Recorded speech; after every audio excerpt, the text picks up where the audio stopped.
1, 2, 3 hat trick for India. ఈ రోజు New Zealand మీద కూడా వన్ సైడ్ మ్యాచ్ గా ఒక్క రేంజ్ లో గెలిచింది, వీర విహారం చేసింది మన ఇండియా.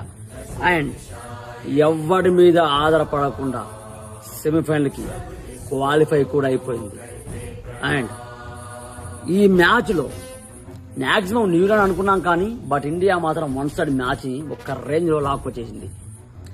మాక్సిమం తెలుగులో ఉన్న టెలిగ్రామ్ ఛానల్స్ అన్ని న్యూజిలాండ్ ఇచ్చాయి, బట్ టీమిండియా గెలుస్తుందని మాక్సిమం కర్ణా క్రికెట్ ఎక్స్పర్ట్ వాళ్ళు మాత్రం ముందే చెప్పేశారు. ఈ మ్యాచ్కు ముందే వీడియో తీసా, ఆ వీడియో కూడా చూడండి. అండ్ ఇప్పుడు కూడా చెప్తున్నా, నా బయోలో నా స్టోరీలో కర్ణా క్రికెట్ ఎక్స్పర్ట్ వాళ్ళ ఛానల్ లింక్ ఉంటుంది, వెళ్ళి జాయిన్ అవ్వండి. అండ్ చెప్తున్నా కదా, ఈ ఓన్లీ ఈ ఛాంపియన్స్ ట్రోఫీ కాదు, వచ్చే సెమీఫైనల్ 2 మ్యాచ్లు అలాగే ఫైనల్ మ్యాచ్